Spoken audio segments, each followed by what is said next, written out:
ॐ अज्ञानतिमिरन्धस्य ज्ञानाञ्जनशलाकया चक्षुरुन्मिलितं येन तस्मै श्रीगुरवे नमः। नमो ॐ विष्णुपादाय कृष्णपृष्ठाय भूतले श्रीमते भक्तिवेदान्त स्वामिन् इति नामिने। नमस्ते सरस्वती देवे गौरवाणी प्रचारिणे निर्विशेष शून्यवादी पाश्चात्य देशतारिणे। जय श्री कृष्ण चैतन्य प्रभु नित्यानंद श्री अद्वैत गदाधर श्रीवासादि गौर भक्त वृंद। हरे कृष्णा कृष्णा कृष्णा हरे हरे, हरे राम राम राम हरे हरे। हरे कृष्ण। हम जहाँ पे पिछले हफ्ते रुके हैं वहां से हम कंटिन्यू करेंगे। और आज से हर हफ्ता हमारे साथ श्रीमान नरसिंह भगवान प्रभु जो शिरोल से है, प्रभु जी भी जुड़ेंगे और प्रभु जी अपना संग भी देंगे और आप सबका संग भी लेंगे। तो हम प्रभु जी को एक बार स्वागत करने के लिए एक बार हरे कृष्ण महामंत्र बोलेंगे। हरे कृष्णा हरे कृष्णा हरे कृष्णा कृष्णा कृष्णा कृष्णा हरे हरे, कृष्णा हरे हरे हरे हरे राम राम राम राम राम हरे हरे। राम हरे हरे। आज विशेष दिवस है, गीता जयंती है। तो कितने भी जीव आए नहीं आए, हम तो आज पढ़ेंगे ही पढ़ेंगे। वैभव प्रभु पढ़ना शुरू कर सकते हैं? हरे कृष्णा।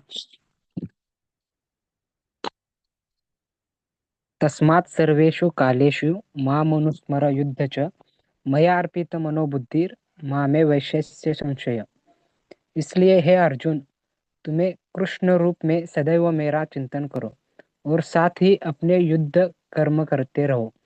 अपने कर्मों को मुझे समर्पित करके तथा अपने मन एवं बुद्धि को मुझ में स्थिर करके तुम निश्चित रूप से मुझे प्राप्त कर सकोगे। वे अर्जुन से उसके कर्म को त्याग कर केवल अपना स्मरण करने कस लिए नहीं कहते। भगवान कभी भी कोई अव्यवहारिक बात का परमार्थ नहीं देते। इस जगत में शरीर के पालन हेतु मनुष्य को कर्म करना होता है। कर्म के अनुसार मानव समाज 4 वर्णों में विभाजित है: ब्राह्मण, क्षत्रिय, वैश्य तथा शूद्र। ब्राह्मण अथवा बुद्धिमान वर्ग एक प्रकार से कार्य करता है। क्षत्रिय या प्रशासक वर्ग दूसरी तरह से कार्य करता है। इसी प्रकार वणिक वर्ग तथा श्रमिक वर्ग भी अपने अपने कर्तव्यों का पालन करते हैं। मानव समाज में चाहे कोई भी श्रमिक हो, वणिक हो, प्रशासक हो या कि किसान हो, या फिर चाहे वो सर्वोच्च वर्ण का तथा साहित्यिक हो, वैज्ञानिक हो या धर्म शास्त्रज्ञ हो, उसे अपने जीवन यापन के लिए कार्य करना होता है। अतएव भगवान अर्जुन से कहते हैं कि उसे अपनी वृत्ति का त्याग नहीं करना है, अपितु वृत्ति में लगे रहकर कृष्ण का स्मरण करना चाहिए। मामनुस्मर, यदि वह जीवन संघर्ष करते हुए कृष्ण का स्मरण करने का अभ्यास नहीं करता तो वह मृत्यु के समय कृष्ण का स्मरण नहीं करेगा। भगवान चैतन्य ने भी यही उपदेश देते हैं। उनका कथन है, कीर्तनीय सदा हरि। मनुष्य को चाहिए कि भगवान के नामों का सदैव उच्चारण करके करने का अभ्यास करे। भगवान के नाम तथा भगवान अभिन्न है। उसी प्रकार अर्जुन को भगवान की शिक्षा की, मेरा स्मरण करो, तथा चैतन्य का यह आदेश कि भगवान कृष्ण के नामों का निरंतर कीर्तन करो, यही है, इनमें कोई अंतर नहीं है, क्योंकि कृष्ण तथा कृष्ण के नाम में कोई अंतर नहीं है। चरण दशा में नाम तथा नामी में कोई अंतर नहीं होता। अतएव हमें 24 घंटे भगवान के नामों का कीर्तन करके उनके स्मरण का अभ्यास करना होता है और अपने जीवन को इस प्रकार ढालना होता है कि हम उन्हें सदा स्मरण करते रहे। कुछ कहना चाहते हैं?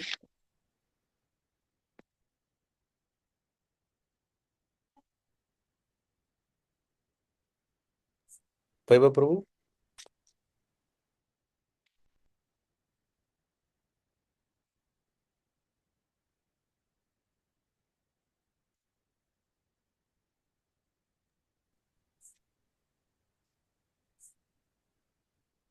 वैभव प्रभु, मेरा आवाज आ रहा है? हाँ, हाँ जी, आप कुछ कहना चाहते हैं? यही कि भगवान कह रहे हैं कि अर्जुन को मेरा सदैव चिंतन करके मुझ में ध्यान लगाकर तुम अर्जुन युद्ध करो। हम्म। और यह चौदह के बारे में बताया जा रहा है। ब्राह्मण वैश्य क्षेत्र तथा शूद्र। यह भगवान कह रहे हैं कि लोग कैसे भी क्यों ना हो, उनके हाथों से कर्म तो होता ही रहेगा।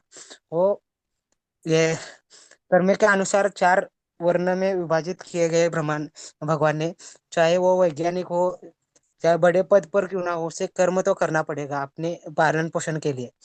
और और एक बात करें, अपनी बुद्धि को कुछ त्याग कर अपना स्मरण करने के लिए नहीं कहते। मतलब अपना कर्म करते करते भगवान का स्मरण करना चाहिए। अपना सब कुछ छोड़कर भगवान के पास नहीं जाना चाहिए, ये भी बात कह रहे हैं वो प्रभुपाद जी। और नरसिंह भगवान, आप कुछ कहना चाहते हैं?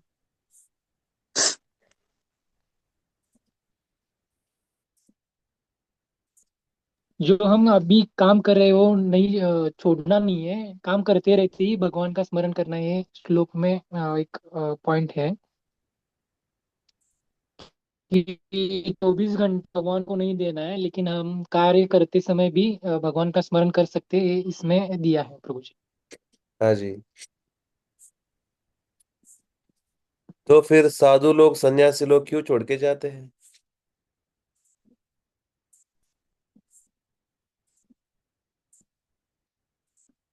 भगवान तो नहीं कह रहा ऐसा जाने के लिए।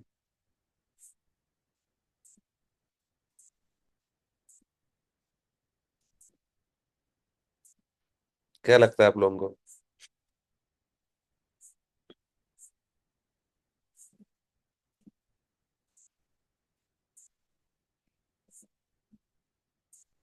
कुछ लगता नहीं? प्रभु जी, साधु लोगों ने ना, जो अपना कर्म में ही भगवान को प्राप्ति का रखा है, मतलब मेन मोटो ही वो रखा है। मतलब पूरे त्याग करके भगवान में ही जुड़े हैं वो लोग, ऐसा लगता है मुझे।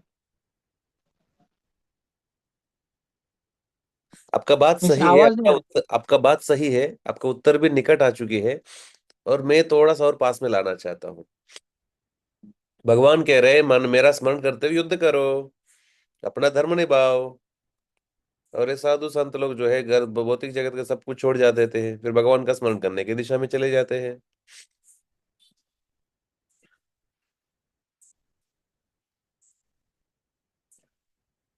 तो कैसे समझ सकते हैं?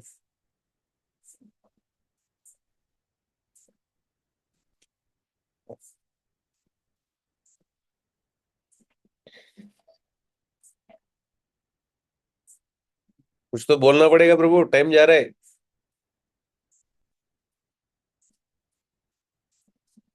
वैभव प्रभु।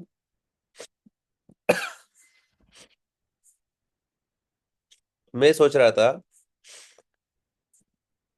भगवान का स्मरण करते हुए युद्ध सबको करना है। युद्ध करना मतलब अपना कर्तव्य निभाना। तो जो लोग स्टूडेंट है उनका कर्तव्य है पढ़ाई करना। जो नौकरी कर रहे हैं उनका कर्तव्य है नौकरी करते हुए। जो घर वाले हैं घर संभालते हुए, ये सब उनका युद्ध से तुलना किया है।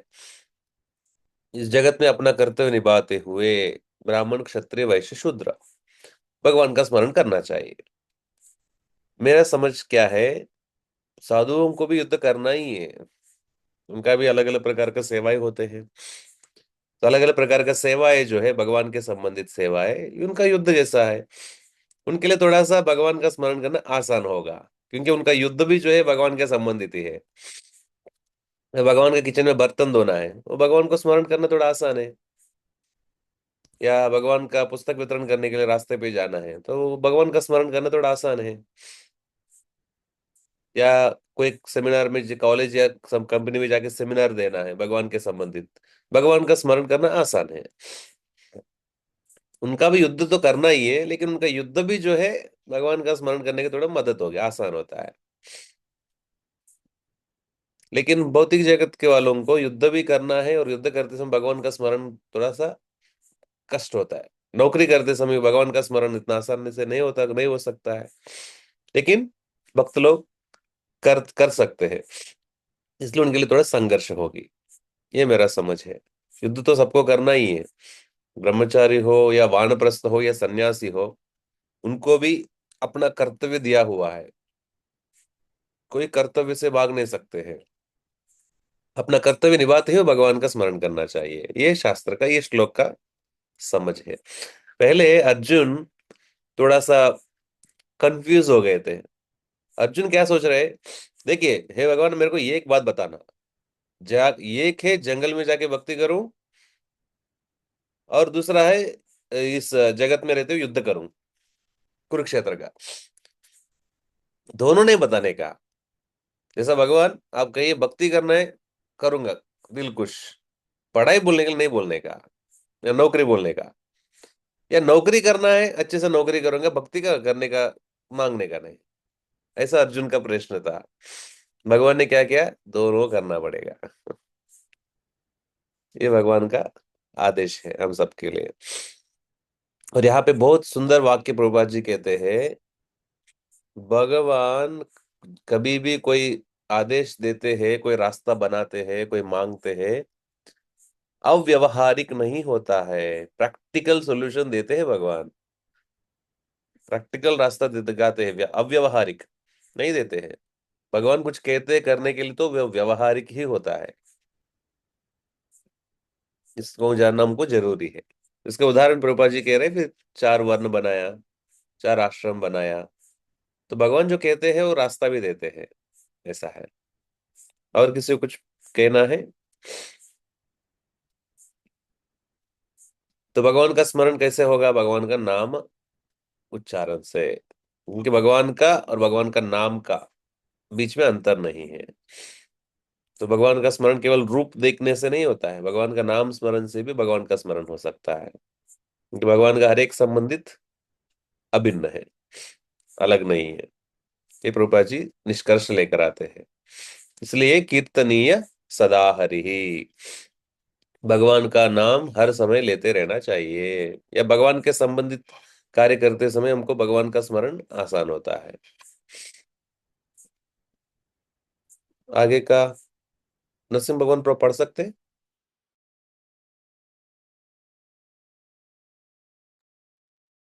इससे आगे पढ़ना है ना सर? हाँ, या इस प्रकार, किस प्रकार, वहां हम्म, से। इस प्रकार संभव है। आचार्यों ने निम्नलिखित उदाहरण दिए हैं। यदि कोई विवाहित स्त्री पर पुरुष में आसक्त होती है, या कोई पुरुष अपनी स्त्री को छोड़कर किसी पराई स्त्री में लिप्त होता है, यह आसक्ति अत्यंत प्रबल होती है। ऐसी आसक्ति वाला अपने प्रेमी के विषय में निरंतर सोचता रहता है। जो स्त्री अपने प्रेमी के विषय में सोचती रहती है, वह अपने घरेलू कार्य करते समय भी उसी से मिलने के विषयों में सोचती रहती है। वास्तव में वह अपना गृह कार्य इतनी अधिक समाधानी से करती है कि उनका पति उनकी आसक्ति के विषय में संदेह भी न कर सके। इसी प्रकार हमें परम प्रेमी कृष्ण का सदैव स्मरण करना चाहिए, और साथ ही अपने कर्तव्यों को सुचारू रूप से करते रहना चाहिए। इसके लिए प्रेम की प्रगाढ़ भावना चाहिए। यदि हम में परमेश्वर के लिए प्रगाढ़ प्रेम हो तो हम अपना कर्म करते हुए स्मरण भी कर सकते हैं। लेकिन हमें प्रेम भाव उत्पन्न करना होगा। उदाहरणार्थ, अर्जुन सदैव कृष्ण का चिंतन करता था। वह कृष्ण का नित्य संगी था, और साथ ही योद्धा भी। कृष्ण ने उसे युद्ध करना छोड़कर जंगल जाकर ध्यान करने की भी सलाह नहीं दी। जब भगवान कृष्ण अर्जुन को योग पद्धति बताते हैं, तो अर्जुन कहता है कि इस पद्धति का अभ्यास कर सकना उसके लिए संभव नहीं। आप कुछ कहिए प्रभु जी। प्रभु जी, इसमें ऐसा भगवान मतलब तात्पर्य में ऐसा लिखा है कि पराई स्त्री जब स्त्री एक पराय पुरुष का ध्यान करती है, लेकिन वो घर के काम भी बिल्कुल अच्छे से करेगी, क्योंकि जी, आप उसको चाहते तो मतलब मराठी में उसके भी जो बोल पति सकते है। हैं। असं आहे की प्रभूजी, ज्यावेळी एखादी स्त्री परपुरुषाचा विचार करत असते तेव्हा ती घरची पण कामं एवढ्या व्यवस्थितरित्या करत असते की त्या स्वतःच्या नवऱ्याला त्याचा संशय यायला नको की हिचं बाहेर काहीतरी म्हणजे असं आहे या पद्धतीनं. तर याच पद्धतीनं पण आपण आपली कामं करत भगवंतांचा स्मरण केलं पाहिजे असं या पॅरेग्राफ मध्ये सांगितलेलं आहे. म्हणजे आपल्या घरगुती जे म्हणजे आपलं जे नित्य काम आहे, कर्म आहे, त्यामध्ये देखील काय अडथळा न आणता आपल्याला भगवंतांचं स्मरण करायचं असं सांगितलं. म्हणजे हे पण परफेक्ट करायला पाहिजे आणि स्मरण पण करायला पाहिजे. जहाँ पे प्रभुपाद जी लिखते हैं, वो घरेलू कार्य करते समय भी अधिक सावधानी से करती है। साधारणता से भी अधिक सावधानी से करती, ताकि किसी को संशय भी नहीं आए कि मैं अपना घर का जिम्मेदारी निभा नहीं रहा हूँ। कितना सुंदर उदाहरण प्रभुपाद जी दिए हैं। भौतिक जगत का एक खराब चीज भी जो है, आध्यात्मिक जगत जब जोड़ेंगे, एक विशेष चीज हमको सीखने के लिए मिलता है। चलिए, हालांकि देखा जाए, भौतिक जगत में अगर ऐसा कोई कर रहा है, वो एक्चुअली देखा जाए तो ठीक नहीं है, लेकिन उसी चीज से हम सीख सकते हैं कि हम आध्यात्मिक प्रगति के लिए कैसे करना चाहिए। हमारे एक लड़का है यूथ का, उनके घर पे ठीक से जपा करने नहीं देते हैं। जपा का माला को देखने से वो लोग चिल्लाते हैं। इसलिए हमारा भक्त क्या करते हैं, घर के छत के ऊपर एक टंकी है, टंकी के ऊपर अपना जप माला, जप संचित, जप थैली को छुपा के रखते हैं। और हर दिन ऊपर जाते हैं, वहां जपा कर लेते हैं और वापस उसको छुपा देते हैं। देखिए कृष्ण भगवान कितना प्रसन्न होंगे। जैसे यहाँ पे उदाहरण आ रहा है, उसी प्रकार उनको घर पे भक्ति करना पड़ रहा है। क्या कलयुग चल रहा है। बाहर के लोग जो है सिगरेट पैकेट वगैरह ऐसे छुपाते हैं, लेकिन हमारा भक्त लोग जप तेली को छुपा के भक्ति करना हो रहा है। लेकिन जब हम इस प्रकार ईमानदारी से भक्ति जब करेंगे, भगवान बहुत प्रसन्न होंगे और भगवान हमको पूरा खुला हृदय के साथ भक्ति करने का मौका दे देंगे, ताकि एकदम जप तैली जो है हमारा गले में डाल के घूम के भी भक्ति करने का मौका भगवान देंगे। हम भगवान की ओर थोड़ा सा आगे बढ़ेंगे तो भगवान हमारे ओर भी उतना ही आएंगे। लेकिन हमारा पैर छोटा है, भगवान का चरण बहुत बड़ा है, तो हमको थोड़ा सा भगवान की ओर जाने के लिए कोशिश करना चाहिए।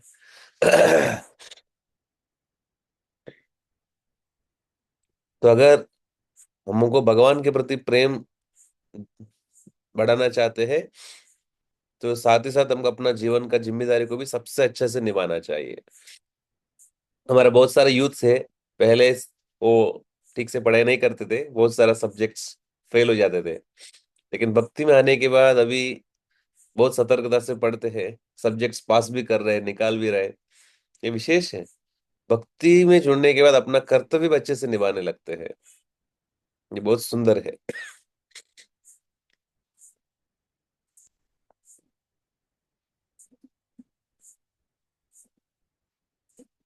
आगे आता है, सुशांत थोड़ा पढ़ सकते हैं?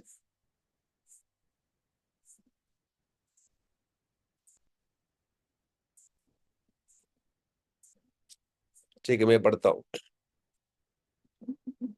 अर्जुन उवाच योऽयं योगस्त्वया प्रोक्तः सम्येन मधुसूदन, एतस्याहं न पश्यामि चंचलत्वा स्थितिं स्थिराम।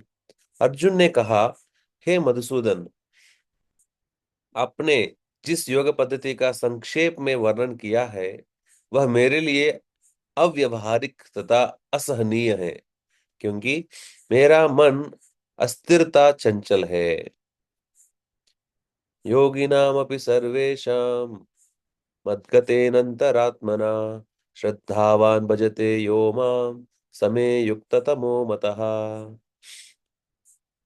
संपूर्ण योगियों में जो श्रद्धावान योगी भक्ति योगा के द्वारा मेरी आज्ञा का पालन करता है, अपने अंतर में मेरे बारे में सोचता है और मेरी दिव्य प्रेम भक्तिमय सेवा करता है, वह योगा में मुझसे परम घनिष्ठता पूर्वक युक्त होता है और सब में श्रेष्ठ है। यही मेरा मत है। देखिए, भगवान अपना मत सामने ला रहे। सभी योगियों में श्रेष्ठ कौन है?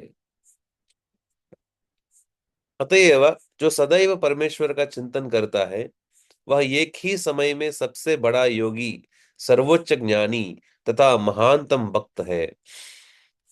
अर्जुन से भगवान आगे भी कहते हैं कि क्षत्रिय होने के कारण वह युद्ध का त्याग नहीं कर सकता, किंतु यह यदि कृष्ण का स्मरण करते हुए युद्ध करता है, तो वह मृत्यु के समय कृष्ण का स्मरण कर सकेगा। परंतु इसके लिए मनुष्य को दिव्य प्रेम भक्ति सेवा में पूर्णतया समर्पित होना होगा। जैसा जब योगा का सिद्धांत भगवान समझाते हैं कि उत्तर दिशा में सोना बैठना चाहिए, और कैसे आंख को आधा बंद करना चाहिए, और नाक के अग्रभाग को देखते रहना चाहिए, और कौन सा किस वैसे बहुत सारे नियम बताते हैं अष्टांग योगा के अंतर्गत में भगवान। वो सब जब सुनते अर्जुन कहते हैं, "हे भगवान, ये सब मेरे लिए व्यवहारिक नहीं है।" ये श्लोक हम प्रभु अर्जुन कहते हैं, ये सब मेरे लिए संभव नहीं है, क्योंकि मेरा मन अस्थिरता है और चंचल है। जैसे टीचर जब कहते हैं ये करो वो करो, बच्चे स्टूडेंट जब बोलते हैं सर ये मेरे से होगा नहीं, फिर बच्चे को भगवान गुरु क्या कहते हैं, ठीक है थोड़ा थोड़ा थोड़ा थोड़ा करना शुरू करो, दूसरा रास्ता देते हैं। उसी प्रकार भगवान ने फिर क्या बताया, ठीक है अर्जुन चिंता मत करो, अष्टांग योगा अगर तुम कर नहीं सकते हो हिमालय में जाके चलेगा, तुम क्या करो भक्ति योगा करो। फिर भगवान कहते हैं योगी नाम अपि सर्वेशाम, सभी योगियों में सर्वश्रेष्ठ कौन है? मद गतेन अंतरात्मना, मेरे को अपने अंतर्गत में हृदय में स्थापित करते हैं। श्रद्धावान भजते, भजन को श्रद्धा से करते हैं, और मेरे में हर समय उनका कृष्ण चेतना रहता है, घनिष्ठता पूर्वक युक्त होते हैं, वो सभी योगियों में श्रेष्ठ है। देखिए कितना संस्कृत बहुत क्लिष्ट नहीं है, कष्ट नहीं है, बहुत सरल है। 2 मिनट में मीटिंग बंद हो जाएगा, वापस जुड़ जाइए, फ्री अकाउंट है। भगवान यहाँ पे कह रहे हैं सभी योगी, योगी का नाम लेने से आप देख लो ना, कुंभ मेला में कितने सारे योगी लोग आ जाते हैं। आप लोग वापस तुरंत जुड़ जाइए, मीटिंग खत्म हो रहा है।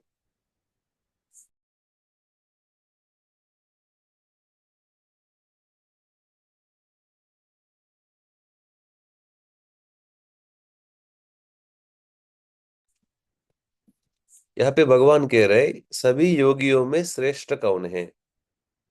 योगी नाम अपि सर्वेशाम मद गतेन अंतरात्मना। इसलिए श्रील प्रभुपाद जी हमारे संस्था का नाम उनके नाम पे रख सकते थे।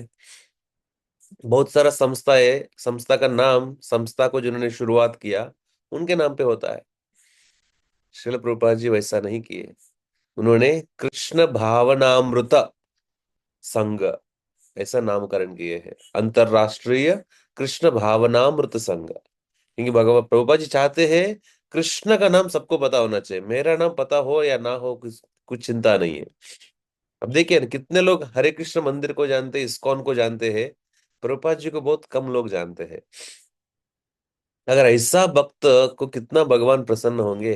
भगवान का हृदय जीत लिया उन्होंने, श्रील प्रभुपाद जी ने। वो श्रेष्ठ भक्त है। यहाँ पे भक्त संस्कृत बहुत सरल है समझना। बाकी योगी योग में कितना कष्ट भी करे, तपस्या भी करे, भगवान को प्रसन्न करने का रास्ता यही है, बहुत सरल है। मैं एक वीडियो दिखाता हूँ।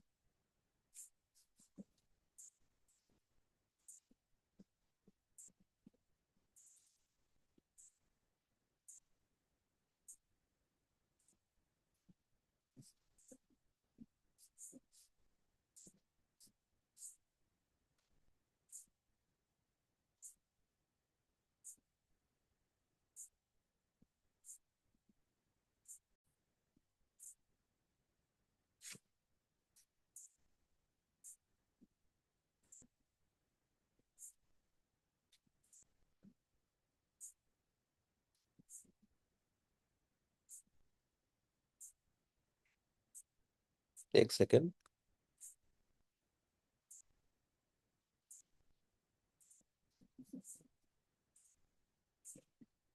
हाँ जी, सबको वीडियो दिख रहा है? हाँ ठीक है।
तो अलग अलग प्रकार का योगी रहते हैं। कितना योग सिद्धांत के द्वारा, योग शक्ति के द्वारा उन्होंने सब वो सब प्राप्त किया होगा। वो कितने साल तपस्या किया होगा, कितना क्या क्या भयानक चीज उन्होंने किया होगा। सब सर्पों को भी नियंत्रण में लेके आ गया वो। लेकिन सर्वश्रेष्ठ योगी नहीं है वो। कौन कहते हैं? भगवान। योगी नाम अपि सर्वेशम मद गते न अंतरात्मना। जो भक्त मेरे को हृदय में स्थापन करते हैं, श्रद्धा के साथ भजन करते हैं, वो सर्वश्रेष्ठ योगी है। मतलब हम समझ सकते हैं, श्रील प्रभुपाद जी की कृपा से हमको सर्वश्रेष्ठ योग पद्धति भक्ति योगा हमको मिले हैं। देखिए, भक्ति के नाम सुनने से बाहर की दुनिया में भावना ही याद आएगा। लेकिन प्रभुपाद जी का अनुवाद क्या है? भक्ति का नाम आने से ही प्रेम, भक्तिमय सेवा। प्रेम भी जोड़ते हैं, सेवा भी जोड़ते हैं। केवल भक्ति को शब्द को अकेले नहीं रखते प्रभुपाद जी कभी भी। क्योंकि भक्ति मतलब परिवर्तन होना चाहिए वो सेवा में। भक्ति या प्रेम मतलब परिवर्तन होना चाहिए सेवा में। समझ लीजिए, एक पति पत्नी है। पत्नी पति से बहुत प्रेम करती है। तो पति सवेरे उठे हैं, पत्नी ने कहा, हे पतिदेव, मैं तुमसे आपसे प्रेम करती हूँ। पति को अच्छा लगा, और पति गए, स्नान वगैरह करके आ गए, कपड़े वगैरह पहन पहन लिया। वापस पत्नी ने कही, हे पतिदेव, मैं आपको प्रेम करती हूँ। पति को और अच्छा लगा। जब उनको भूख लग रहा था, वो जाके टेबल के पास बैठे हैं। देखा तो कुछ पकवान प्रसाद वगैरह कुछ बनाया नहीं। और पत्नी कहती है, हे पतिदेव, मैं आपसे प्रेम करती हूँ। उन्होंने पूछा, ठीक है, लेकिन मेरे को भूख लग रहा है, खाने के लिए तो कुछ दो। बोले, वो तो मैं कर नहीं पाया आज, लेकिन मैं आपसे बहुत प्रेम करती हूँ। क्या उस प्रेम का कुछ मदद होगी, कुछ काम का है वो? अगर वो कहते नहीं है पति को, मैं तुमसे प्रेम करती हूँ, कहने का जरूरी नहीं है। सवेरे उठ के अच्छे से उनके लिए कुछ नाश्ता प्रसाद वगैरह बना के अगर तैयारी करके रखेगी, पति अपने आप समझ जाएगा कि पत्नी मेरे से प्रेम करती है। उसी प्रकार बहुत लोग, जब हम भगवान भगवत गीता वितरण के लिए जाते हैं, कहते हैं हम दिन भर भगवान का नाम हृदय में चलता ही रहता है, लेकिन बाकी पापमय कार्य भी करते रहते हैं। भगवान से कुछ लेना देना नहीं है, अपना जीवन अपने को केंद्र में रखते हैं। अलग अलग प्रकार का खराब गुण भी प्रकट होता है, द्वेष, क्रोध, काम, लोभ, मद, मोह।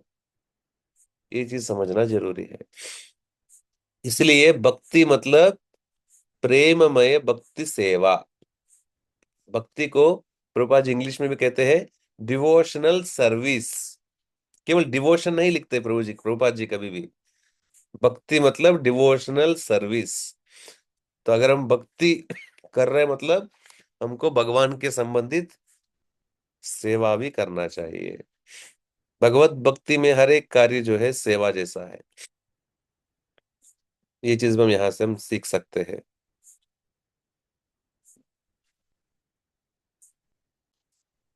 आगे का कौन पढ़ना चाहते हैं? सतीश प्रो पढ़ सकते हैं आप?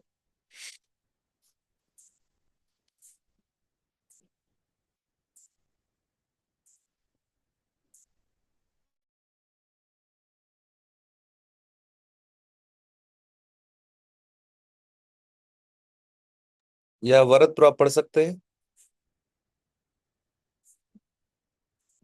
सतीश प्रो का नेटवर्क प्रॉब्लम है। वरद प्रभु। हरे कृष्णा प्रभु जी। हाँ जी। प्रभु जी मैं एक्चुअली गोविंदास में आया था इस ओके बात के लिए, ओके ओके। यहाँ पे भीड़ चलेगा चलेगा। रूम शिफ्ट किया है तो मंगेश रात का मंगेश थोड़ा जगह प्रभु नहीं होती। आप पढ़िए। हाँ ठीक है प्रभु, एक मिनट।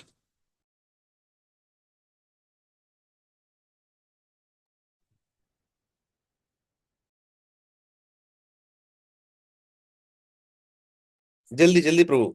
वास्तव में वास्तव में हम वास्तव में हम अपने शरीर से नहीं, अपितु अपने मन तथा बुद्धि से कर्म करते हैं।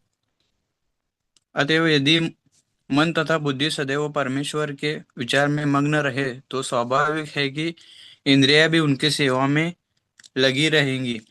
इंद्रियों के कार्य कम से कम बाहर से तो वे ही रहते हैं, लेकिन चेतना बदल जाती है।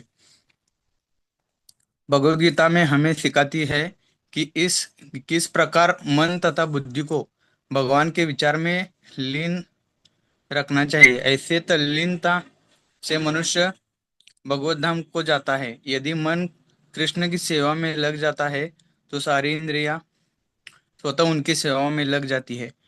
यह कला है यह कला है और यह भगवत गीता का रहस्य भी है कि कृष्ण के विचार में पूरी तरह मग्न रहा जाए। आधुनिक मनुष्य ने चंद्रमा तक पहुंचने के लिए कठोर संघर्ष किया है, लेकिन उसने अपने आध्यात्मिक उत्थान के लिए कठिन प्रयास नहीं किया। यदि मनुष्य को 50 वर्ष आगे जीना है तो उसे चाहिए कि इस थोड़े समय को भगवान का स्मरण करने के अभ्यास में लगाए। यह अभ्यास भक्ति योग है। श्रवणं कीर्तनं विष्णो स्मरणं पादसेवनम् अर्चनं वन्दनं दास्यं साक्यम् आत्मनिवेदनम्।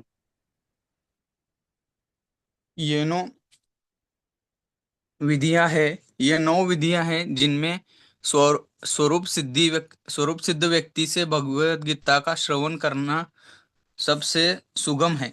तब व्यक्ति भगवत चिंतन की ओर मुड़ेगा। इससे परमेश्वर का स्मरण होगा और शरीर छोड़ने पर आध्यात्मिक शरीर प्राप्त होगा, जो परमेश्वर की संगी संगति के लिए उपयुक्त है। भगवान आगे भी कहते हैं।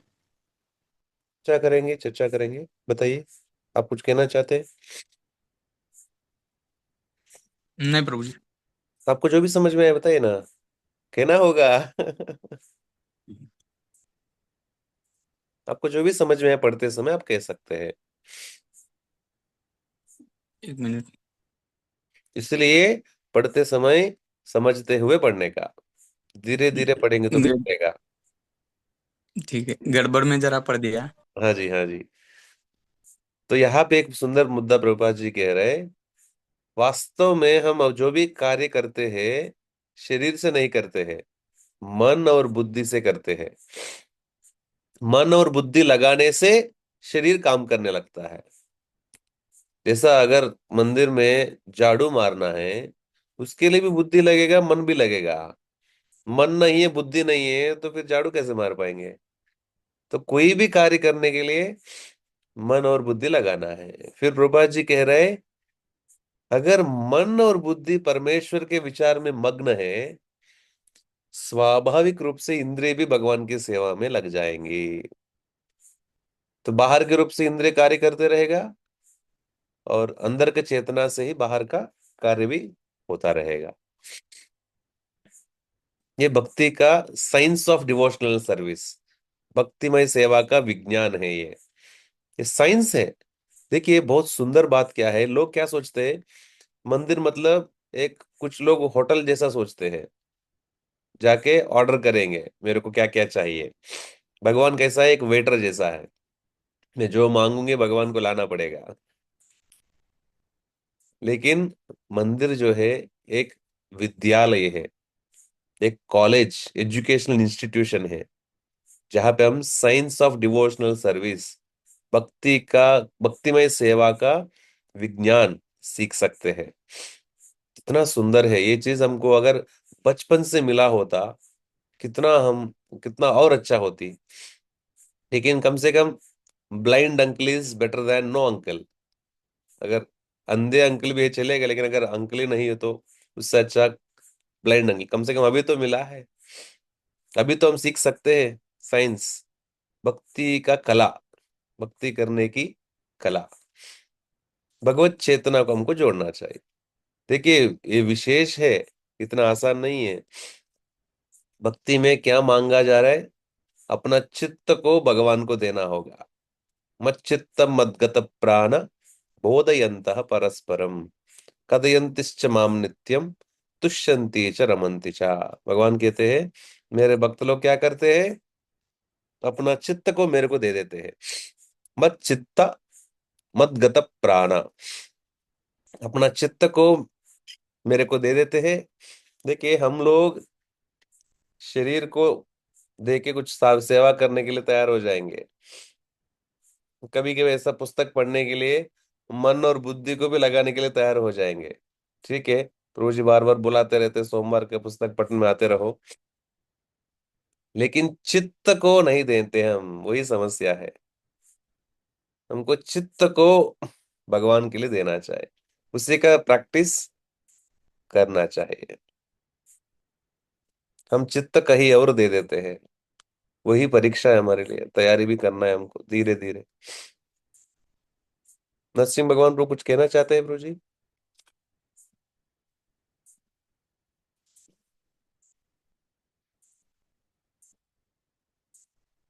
नहीं प्रभु जी, आपको कहना है? कंटिन्यू। क्यों, मैं जब पूछता हूँ आप बहुत विनम्र मत बनिए, आप सभी लोग।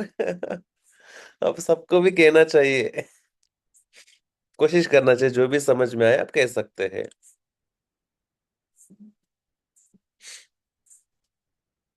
तो यहाँ पे प्रभुपाद जी और क्या कह रहे हैं? जो व्यक्ति उसका तैयारी करेगा इस प्रकार, अपने मन और बुद्धि को भगवत चिंतन में रखेगा और सभी कार्य करते रहेगा।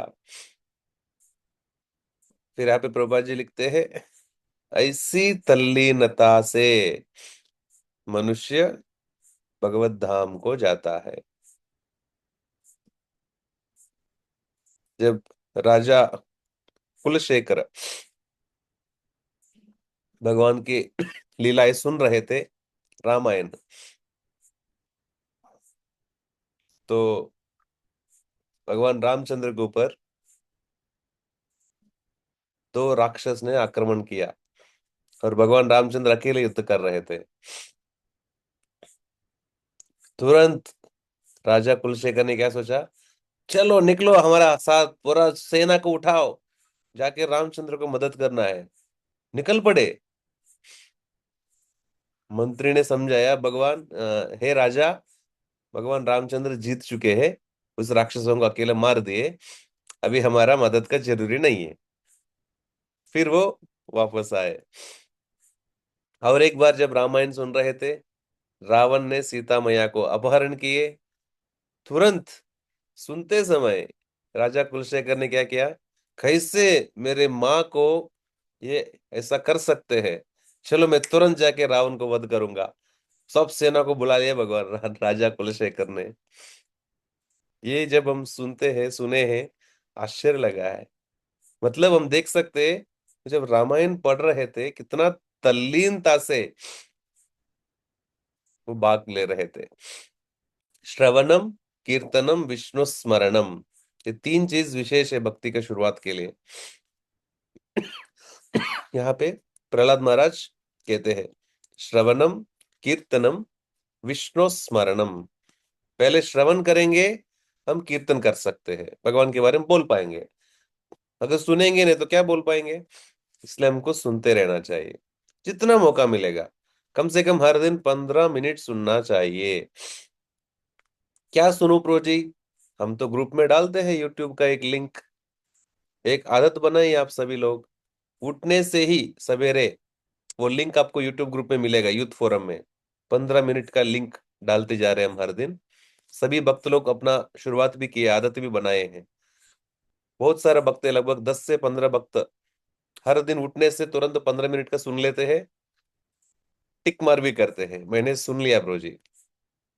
एक दूसरे को प्रेरणा मिलता है, एक दूसरे को मदद होती है। अरे 10 भक्त ने सुना है, मेरे को भी सुनना चाहिए।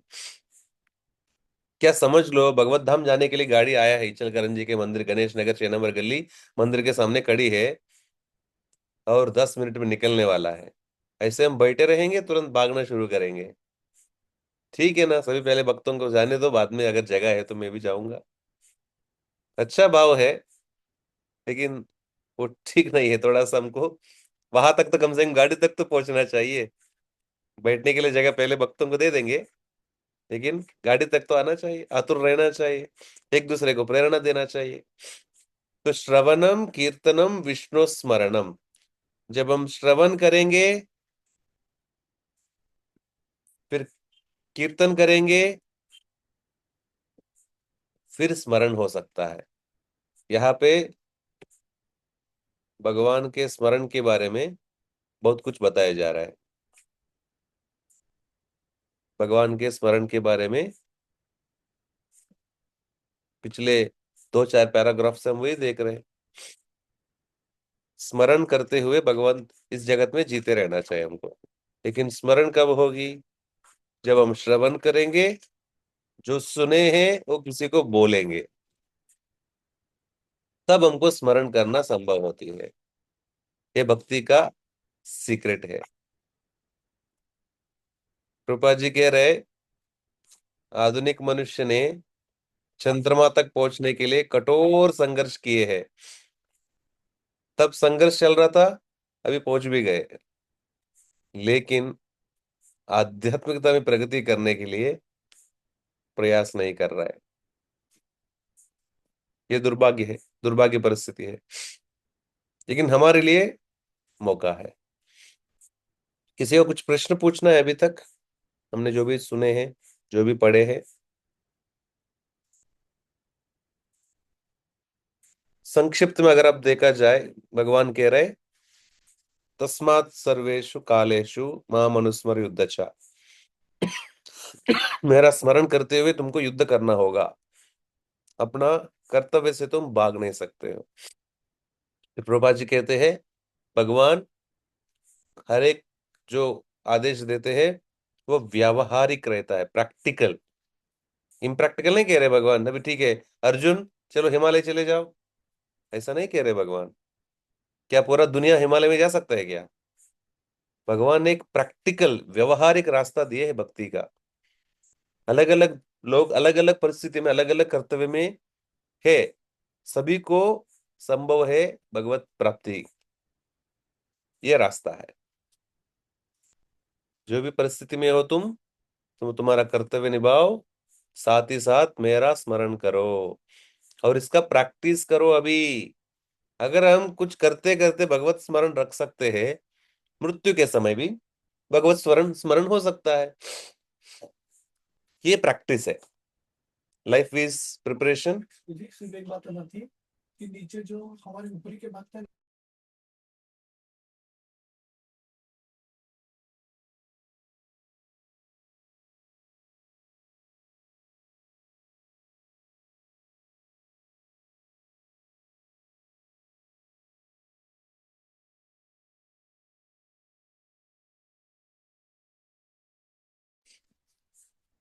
तो प्रैक्टिकली भगवान कहे हैं, प्रैक्टिकल सॉल्यूशन दिए हैं, और इसके संबंधित प्रभुपाद जी और आगे बढ़ाते हैं। भगवान का स्मरण होगी, भगवान का नाम करने से, नाम जपने से भगवान का स्मरण होती है।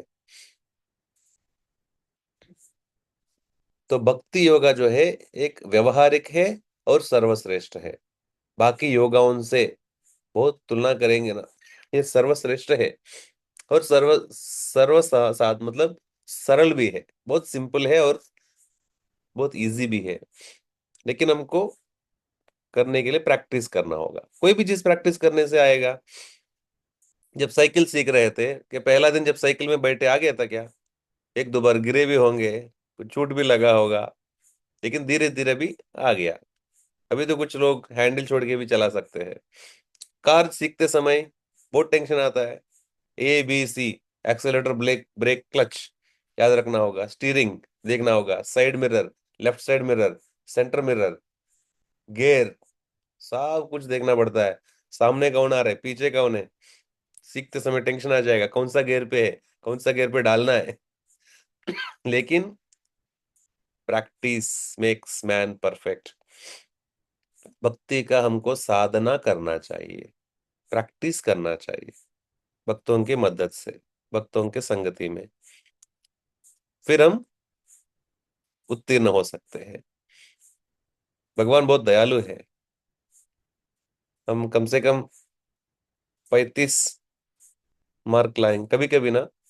कुछ बच्चे लोग 30 मार्क तक लेके आते हैं, तो टीचर दया दिखा के 5 डाल के पास करा देते हैं। इसी प्रकार भगवान भी चाहते हैं हम 10-20 तक तो लाए, बाकी 15-20 भगवान डाल के पास करा देंगे हमको। हम चाहते, हम एग्जाम में आना ही नहीं चाहते हैं, ये समस्या है। किसी कुछ पूछना है तो भगवान का स्मरण शुरू होगी। श्रवणम कीर्तनम विष्णु स्मरणम, हमको सुनना चाहिए भगवान के संबंधित, तब हमको भगवान का स्मरण होगी। किसी को कुछ प्रश्न पूछना है तो माइक चालू करके पूछ सकते हैं।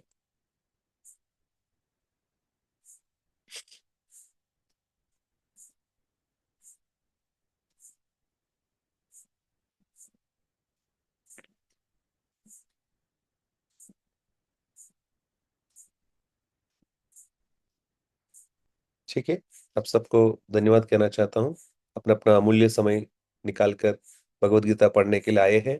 और आज विशेष दिवस भी है, भगवत गीता का जन्मदिन है, गीता जयंती है। उस दिन के पावन समय पर हमको भगवत गीता पढ़ने का मौका मिली है। श्रीमद् भगवत गीता की जय। गीता जयंती महामहोत्सव की जय। श्रील प्रभुपाद की जय।